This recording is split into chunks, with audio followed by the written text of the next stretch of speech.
Hawker is the founder and CEO of Transmission PR, a consultancy dedicated to helping brands and organizations to confidently navigate the communications landscape in relation to gender diversity.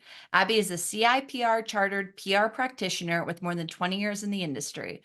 During this time, she's worked on everything from airlines to aggregates, and with the past 8 years focused on gender diversity. First in-house as Chief Communications Officer for an online clinic providing hormone and mental well-being services to the community, and now through her own agency, Transmission PR, which supports clients across multiple sectors, including hospitality, healthcare, publishing, and fashion. The work Aby is doing is super inspiring to me, and I'm so excited to have her on the show for today's episode. Aby, welcome to Prospecting on Purpose. Thank you so much for having me. Well, I'm just going to start by asking for an overview of Transmission PR. What is the business? What do you do? Sure, of course. So I've been in PR forever. I kind of, it's in my blood. It's something that I'm hugely passionate about. And then probably about, I guess, 10 years ago-ish, I was working freelance. I was kind of doing anything and everything. And I sort of fell into working in healthcare. I'm passionate about writing about things that a lot of people tend to shy away from. So I was working with a pharmacy, and then I met this incredible doctor who had this vision for transforming access to healthcare for trans people. And she said to me, I think I might need some PR. Can you come and be my publicist, effectively?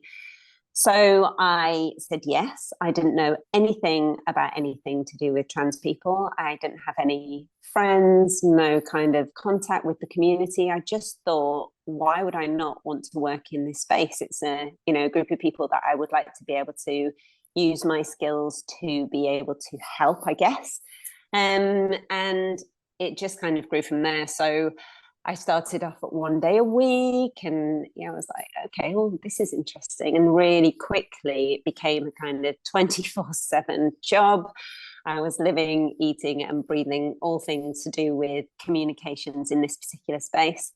And really, really loving the idea of being able to use my PR skills in a way that made a difference, a positive difference.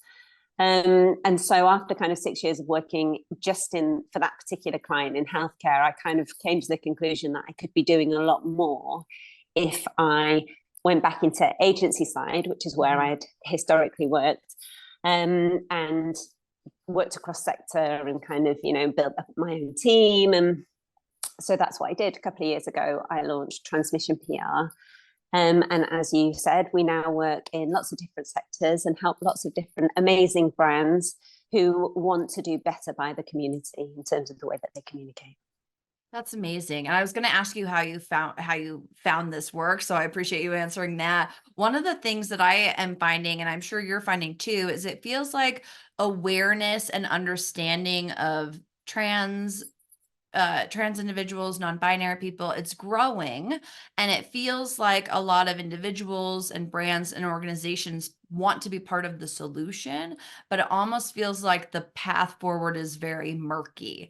So have you found that with the clients that find you? Like how are you kind of shedding a light to help guide them through this? I think the biggest challenge in this space is the amount of misinformation that exists. Unfortunately, there are very polarizing views on trans identities and what it means to be trans, and that has led to a lot of misinformation. And unfortunately, since COVID, the media landscape has really changed, and there's a huge onus on clickbait journalism. So you have people writing articles that are really salacious in terms of their headlines because they want people to click on the headlines, because the headline clicking generates the revenue for the publication.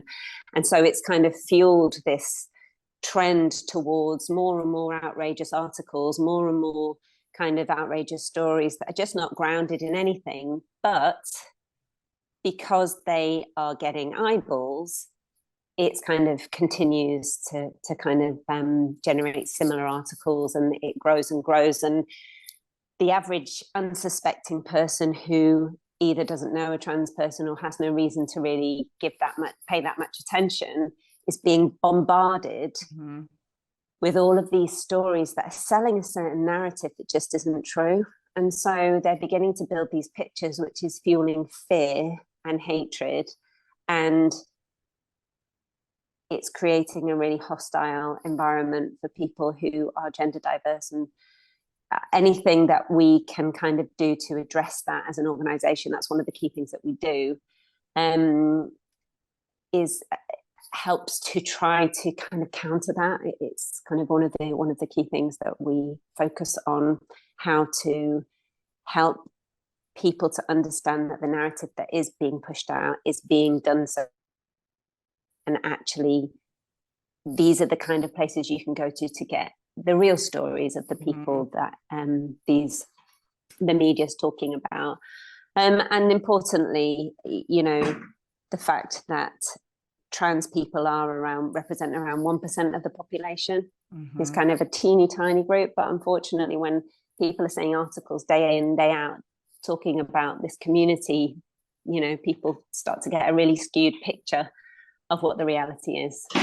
Yeah. So I appreciate the way that you laid that out, Abby, because I thought you said it very eloquently and very relatable. I mean, I think about my Instagram feed and clickbait articles. Even if you don't click and read what they're saying, you just get that snippet and that's what people see. And I also appreciate the comment that it is 1% of the population. And so this thing has been inflated to much bigger than it needs to be when it's not accurate or real. So I appreciate you laying it out that way. Can we maybe just talk about some of the basics on like a glossary of terms? Because I think where some of the insecurity that I see around it is just from a naivety standpoint or an ignorance standpoint. People don't necessarily understand what the pronouns mean. Like, we just talk a little bit about the basics and some glossary of terms for the audience? Oh, glossary of terms. There are so many. I think one of the brilliant things is that there are so many resources out there that you can, if you just Google glossary of terms, transgender, you will find all of the terms you read and all of the terms that you need. And even for me, working in this space, I will often check certain things, but you know, I guess the most common ones are going to be trans man, 2 words. So someone who was assigned female at birth. So when they were born, they came out of their mum's womb and the doctor said, hey, it's a girl. And actually that's not the gender with which they identify. So they live their lives feeling that there's a disconnect and, you know, they don't really understand why. And it's because they identify differently to the gender that they were assigned at birth. So that would be a trans man, someone who is assigned female at birth. A trans woman, someone who is assigned male at birth. So the same again. And then you have someone who is non-binary. So that would be somebody who doesn't identify with the binary sense of the genders, male or female. Okay.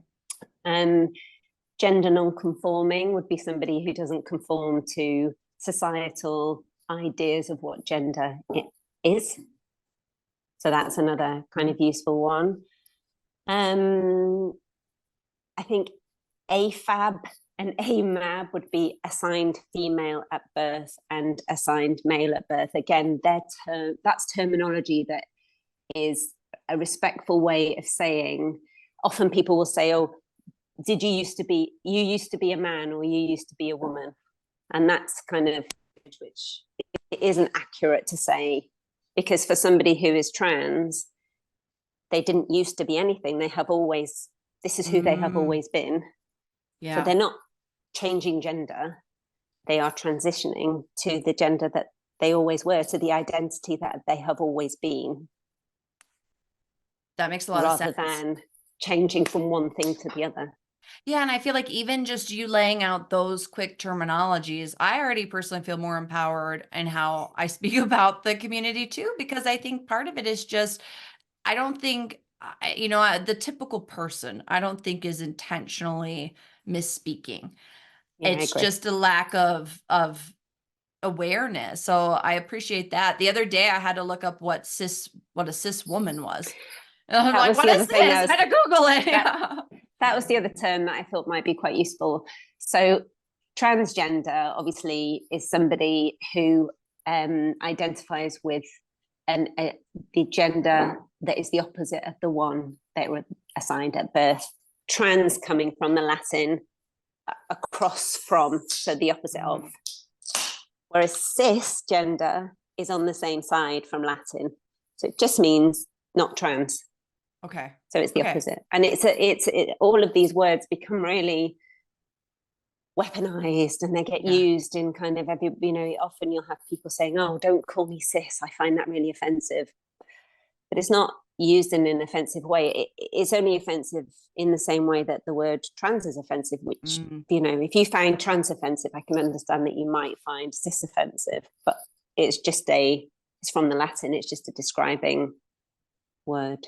Okay. That's helpful. And another thing, so I'm thinking kind of for the lens of our conversation is if we're an individual contributor working with clients, if we're a leader managing teams, or if we're an organization kind of outwardly working with clients who may be trans or in this community, can you share a little bit about, this might be a really silly question or a grammar lesson. No such thing. Okay. Sometimes I get confused on, I understand, she, her, he, him, but when you see the gender pronouns, like I see in your Zoom login, you have she, her, and your pronouns in parentheses. We're seeing that more and more.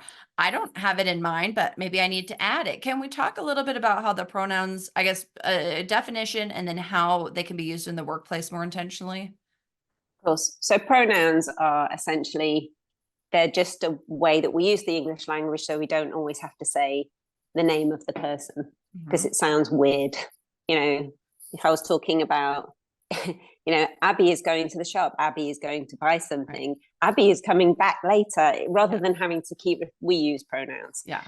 The pronoun, I think the direct swap from male to female, if somebody has changed the way in which they present outwardly, and they were assigned male at birth, but they are a trans woman, that's a nice and easy one. So they would go from he, him, and they would put in their pronoun in their bio, please use she, her when you refer to me. Got it. And that's a way of, not everybody does it, it's not important to everybody, but it's a way of signposting and guiding those people who might be interacting with you. And it's really useful if somebody is non-binary, for example, and they may not identify as she, her, or he, him. So the person you're engaging with, say they're androgynous in their appearance, and you might be confused, because our natural response as humans is to try to box people, and find out as much as we know or what we can see, so that we can then work out how we're going to engage with them. And I think that sometimes as humans, we seek that. Well, I know we seek kind of those cues that kind of guide us in terms of helping to determine who it is that we're dealing with. So for somebody who is non-binary, it's a really helpful thing that their pronouns would be in their bio, because then you're not going to make any mistakes. If the pronouns aren't in their bio, which could be they, them, which would be the standard pronoun for somebody who's non-binary, but there are also neo-pronouns, which some people may use, but they're less common than they, them. And again, that's something that people can Google if they want to know more about them. The one that tends to trip people up is sometimes someone will have two different pronouns. So they might have they, she, or they, he, or he, they, or she, they. So where that might be in use is if somebody identifies as non-binary or trans non-binary, and so they therefore don't, in some cases it might mean, I don't mind how you refer to me. You're welcome to call me they, you're welcome to call me she. It might mean the order in which I put them is how I would like you to refer to me, but I don't mind either. Okay. But in an ideal world, please use the one that I put first. Okay. The best thing to do is to ask. Okay. Couldn't help but notice in your pronouns, you've mentioned both she and they. Do you have a preference for how I address you? That's always, it is such a kindness to express to somebody who is trying to show the world their authentic selves, to see that and to be able to say, I see you, I acknowledge you, and I will do whatever I can to help you to feel comfortable. You're saying that by asking somebody what pronouns they want you to use. So that's a kind of the easiest way to get it right. Just ask the question. That was one of my And questions. Yeah. How is it? And can you say that script one more time, Aby? Yeah, of course. So essentially, one area in which people can get quite confused is when pronouns include both two options. Okay. So, for example, somebody might be trans non-binary, and they might have, rather than she, her, or they, them, they may have they, she. Mm-hmm. In cases where people have two options available, the best thing you can do is ask them how they would like you to refer to them. It's a brilliant way of telling that person that you see them and that you understand that the way in which they identify and that you want to get it right. So it's a really kind way of sort of acknowledging their identity. And that's great. I mean, we do so much stuff digitally now that like Zoom, LinkedIn, email signatures, Mm-hmm. there's a lot of ways to put this in writing. How do you, we talk a little bit about an in-person interaction and how to ask some of those questions in person? I think we're quite a long way off, if I'm completely honest. I think it's still something which makes people feel really awkward and uncomfortable because they do not want to get it wrong. They don't want to embarrass anyone. I think inherently humans tend to be quite kind. Yeah. And we want to make sure that that person doesn't feel othered or exposed in any way. And also that you don't feel embarrassed by getting something wrong. Right. So I think in a one-to-one interaction, in a real world interaction, you can take the lead. So if you're feeling the way in which cisgender people can really up their allyship is to put their pronouns in their bio or introduce themselves with their pronouns. So I would say, hi, my name's Aby, my pronouns are she, her. It's really nice to meet you. And the person that you're engaged with, if they are gender diverse, gives them the opportunity to say, oh, nice to meet you. I am X, my pronouns are X. Mm-hmm. Okay, that's really helpful. I was conducting a training the other day, and one of the things we talk about in my workshop is how to use people's names intentionally and how this can really establish feelings of connection. Mm-hmm. And somebody asked me that question, what do I do if my client or my guest is a trans individual? How do I ask them? And I told him to listen to this episode when it comes out because I said I'm going to be talking to Aby so we can get some clarity on it. But I did recently read that that's one way to. I loved how you put it. Establish allyship as my name is Sara. My pronouns are she, her. It just kind of I think sets that stage. So I appreciate you sharing that framework with us. That's really helpful.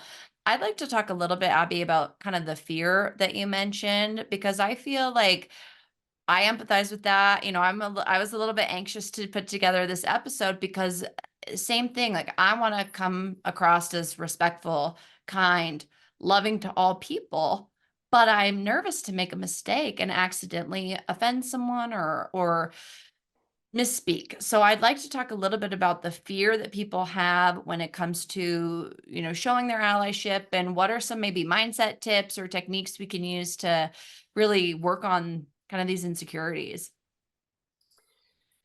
I think knowing that the way you feel is not unusual, that's important.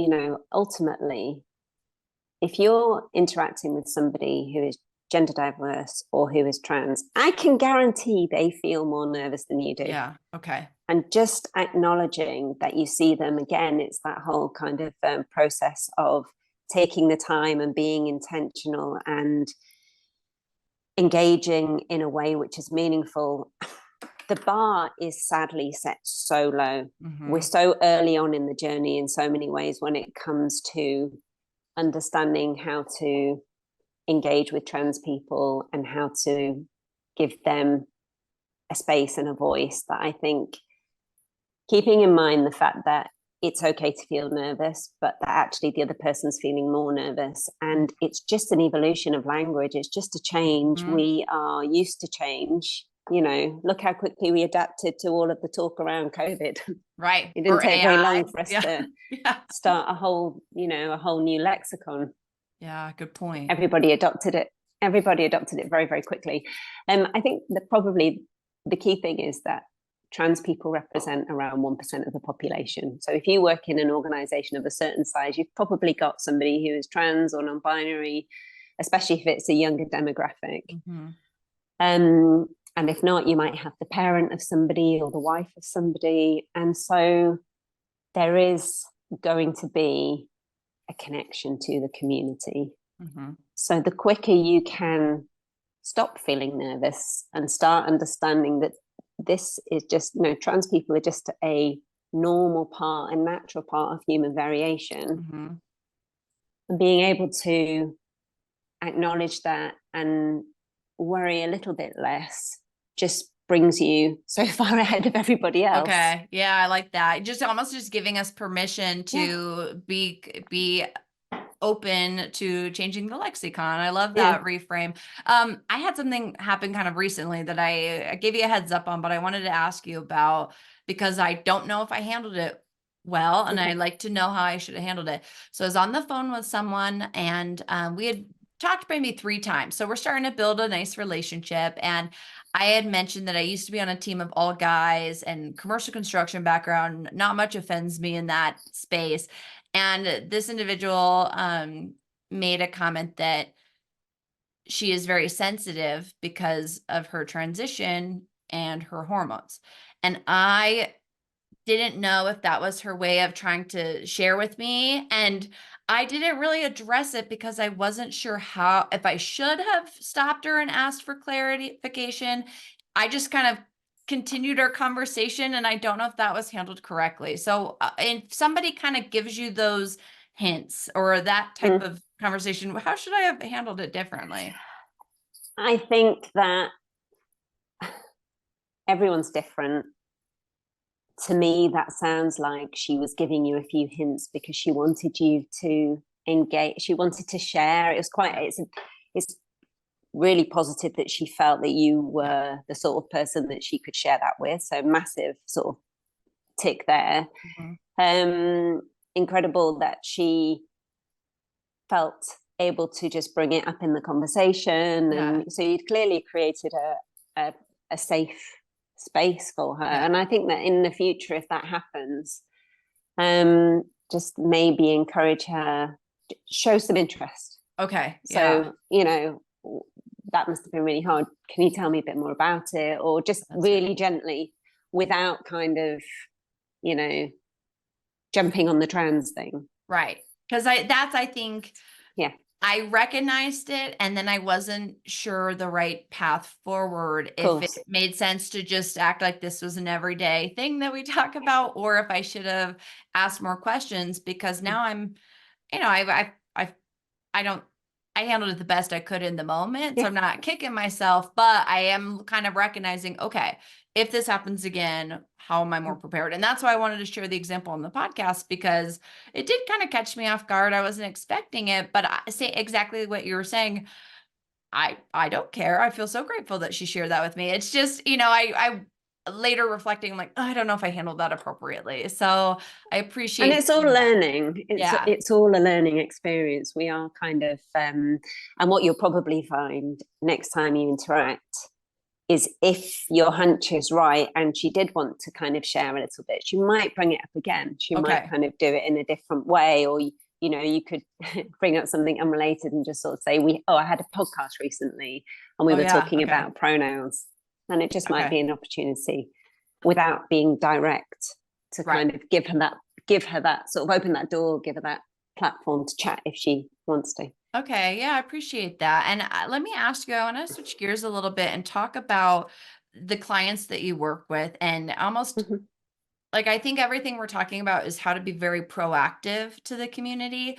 But what happens, I guess I would like to kind of learn, maybe what are some of the the unintentional mistakes that people are making that you see, or kind of the areas to avoid, or with your clients, is it more proactive outreach or reactive crisis management? Can you give a little clarity on where to avoid, and maybe places people are making unintentional mistakes? I think that what's really interesting is it's human based, and therefore everything applies. Mm, And it's never one size fits all, and it's kind of always a case of, you know, testing something and then changing direction if you need to, or make it, just being mindful that this kind of whole blanket approach is useful and mhm, quick, but actually it's not always appropriate. mm, So, for example, one of the things we talk about is language. And in the UK, there's been a lot of controversy around people, well-intentioned people working in ED&I, mhm, trying to use inclusive language, so for period products, for example. And mm, instead of saying women, they say for people. I think that was the language they used. And women felt erased by that mm, language. So it's just about making sure that language is expansive rather than restrictive. So keeping women in the mix, mhm, but expanding it out. So women and those who might use period products, women and those who identify, you know, in whatever way they identify, mhm, you know, and ultimately it's just really, really important to, I think, test and listen to what people are saying, because rightly or wrongly, the way that social media is that a tiny thing can spark a massive fire if you're not mhm, careful. mhm. And other times bigger things will just go completely under the radar. So it's just about being sensitive as you possibly can, to all of the different people that might be engaging with your content, Mhm. and trying to absolutely be inclusive as you possibly can, but don't don't be reductive in that language. Be sort of bring everybody in. Don't just bring, think that by using one word that you're actually addressing everybody's needs. I was in a meeting, a kind of session recently, which was really, really interesting, and we were talking about the use of this. There's a kind of move towards using trans plus Oh, okay. as a kind of word which encompasses all genders that sit outside of, I guess, cisgender identities. And there were a number of people in the room who were non-binary, so who didn't identify as male or female, and also who didn't identify as trans. So they Mhm. identified as non-binary. And one of the people in the room said, it's really interesting how we spent our lives trying to break out of these binary boxes, and everyone's trying to put us back into a different Mhm. box Mhm. by using trans as an umbrella term with the little Mhm. plus on the end. And actually, when you're writing it, it's a lot quicker to put trans plus. Yeah. But if you write trans, non-binary, and other gender expansive individuals, then people feel seen. Again, it's about that kind of taking the effort and taking the time to make your make your people feel seen in the way in which you engage with them, Okay. because it matters. It really matters. Yeah, I appreciate that. So looking at the language from an expansive and inclusive as opposed to restrictive, even if it maybe makes our lives easier to shorten shorten the typing, how can you look beyond that? What can companies do? Like if there's a decision maker or a leader who's listening to this episode and they're interested in being more like proactive in their communications and their leadership style, what are some other areas that they can start looking at in terms of positioning their brand, their teams, their organizations in a more inclusive light? I think first and foremost, it's just important to understand what I mentioned earlier about the fact that trans people are just part of natural human variation. So in the same way that you would include anyone from any other minority group, trans people are just the same.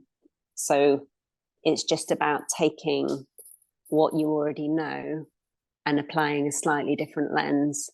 This isn't reinventing the wheel. This isn't rocket science. It is just being considerate and understanding that the person that's one of the people who are sitting in your room might not feel seen if you just say, right, ladies and gentlemen, where am I? Where am I on this kind of spectrum of ladies and gentlemen? Because it's not, what toilet do I use? Because I don't want to go in with the, the men, and I don't want to go in with the women. So it's kind of, that's, I think, a really good starting point. And to do a little bit of research. I mean, even something as simple as watching some films, there is so much kind of information available that is really accessible. And I think films are such a great starting point just to understand, what it means to identify as a gender that's different than the one you were assigned when you were born. Do you have some example movies that we can watch or example resources? Yeah, I knew you were going to ask me that as soon as I said that, and I thought, which films would I recommend?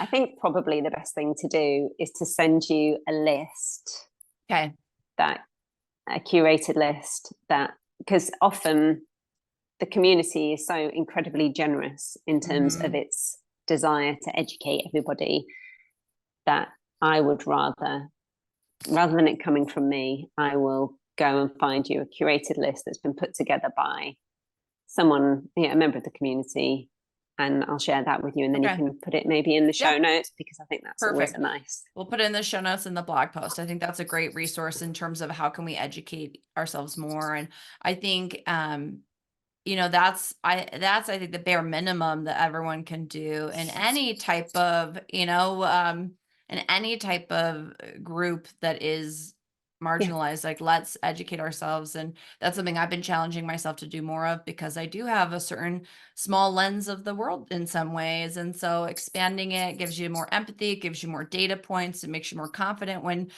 somebody says something that you're not ready to address. It's like I get more empowered by that. So I appreciate you just all of the things that you've shared with us today.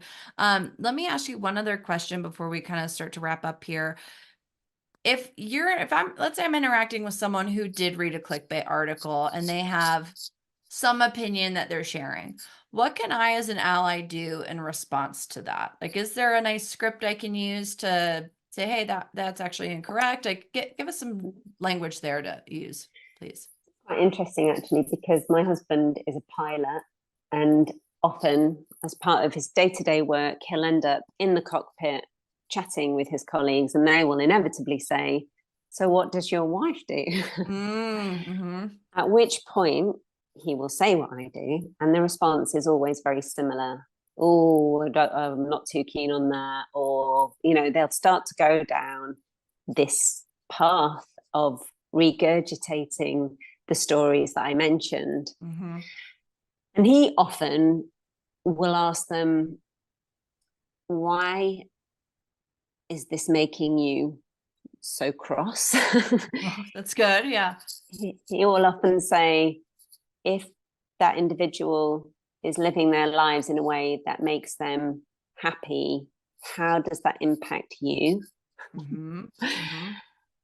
And I think that ultimately he usually ends the conversation by saying, well, I don't really think it, if someone's happy, then great, good on them. And often the person that he is engaging with will say, oh yeah, I see what you mean. It's not a difficult thing to bring people around to. It's funny, as superficial as the stories are, often that's how they don't go very deep. They often are very sort of surface level. So it's quite easy to dispel them, to kind of say, oh, that's interesting. So where did you read that? I read it in the Daily Mail. Okay, so that's a tabloid that pushes out headlines that are notoriously clickbaity, that are not based in fact, that are kind of pushing an agenda.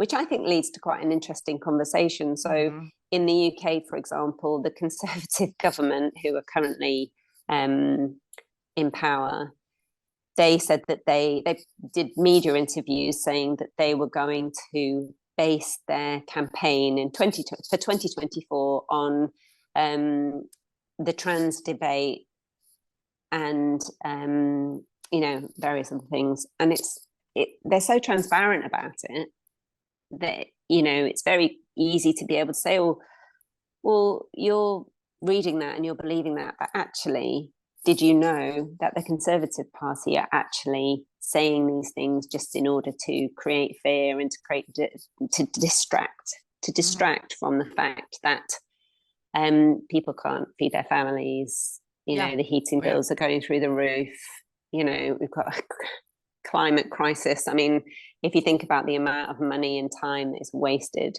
trying to vilify this teeny tiny population, you kind of you realize that actually this is just distraction. This is just an attempt to, unfortunately, to kind of say, oh, look, there's a trans person. Don't look at the fact the house is on fire.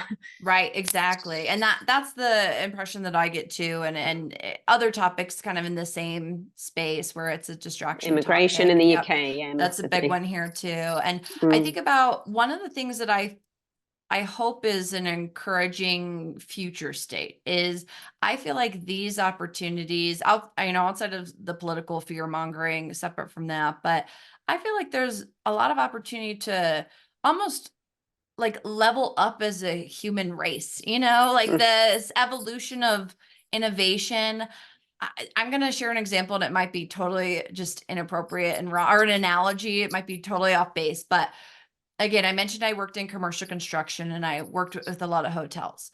And a lot of the hotels that I was working on under design and construction, Uber didn't exist as a product. Ride sharing wasn't a thing. So we built all these properties without a lane for ride sharing. And then Uber comes and the hotels are struggling with, this may be a clunky analogy, but we just started designing lanes for the Uber and the Lyft cars to come through. Like it just gave design and construction an opportunity to innovate around technology innovation. And that's kind of how I view this topic too. It's like which bathroom? It's like, why is this a problem? Like in Los Angeles. Couldn't agree more. Yeah. Like this is an easy solution. This is not a big deal. Yeah, I agree with you. It's a bit like, I was reading that Ms, as in MS, was only introduced in like the 60s because women didn't have an alternative to Mrs. or Miss, which immediately told the world whether they were married or not. Right. And women didn't want that. Right. Mr. is, status free, and women wanted an equivalent. And so we introduced Ms, MS, and that's totally normal for us now. It's a bit like we were saying earlier. It's just the evolution of language. And I totally agree with you that we do have an opportunity here to level up, to be better, to learn about different ways in which people experience the world, to know that actually, that the amount of time that people dedicate to understanding themselves, just to know that you are in a world that doesn't see you authentically, and then to strive to do everything that you can to ensure that the authentic version is kind of pretty incredible. For people who are cisgender, we're kind of, I was born female, I've always been female, I feel very female. I would never question it because I've never had to, because it's just inherently who I am. It is no different for someone who is trans. It is inherently who they are, and yet nobody sees them as that. And so they're spending their, a lot of time trying to give the most authentic version of themselves, which is pretty bloody incredible. And then you have a world, and that's against the backdrop of a world that's saying, no, I'm not listening, I'm not interested in what you're saying. Right. And that's why I think if the more of us can say, I see you, Of course I will use your pronouns. Of course I will make sure that the hotels, for example, that I work with have even thought about gender neutral bathrooms, have considered your needs, have had I will have those conversations, which is kind of what I try and do, you know, with people who say, oh, I don't really know what we would do in a situation where we had somebody wanting to use a spa and they felt uncomfortable.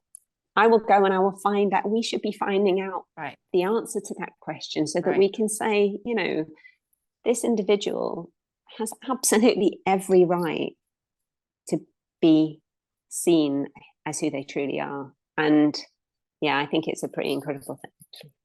Well, I am so impressed with the work that you're doing. I think everyone listening is probably, just really feeling your care and compassion come through the microphone, and I want to just really thank you for sharing your wisdom and your guidance with us, because I know I personally feel a lot more empowered after this conversation, and I feel more of a drive to educate myself more, because I want people to feel seen and communicated, and authenticity is something we all say. So let's practice what let's walk the talk.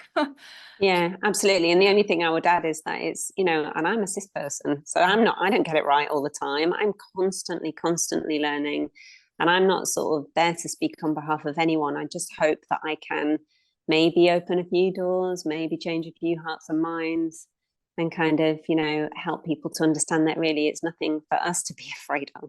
Right. Okay. I really appreciate that perspective, Abby. And I thank you in advance for sharing our curated list. We'll include it on the show notes in this episode. Where can people find you if they want to connect with you or learn more about Transmission PR? So I'm pretty much everywhere. So Aby Hawker on LinkedIn, and Trans NPR everywhere else. So TikTok, Instagram. I don't do much on X because I think it's toxic. But, yeah. Everywhere else you can find us there. Okay, we'll link it in the show notes. Thank you so much for joining us on today's episode, and I'm sure. Thank you so much. Thank you so much for having me.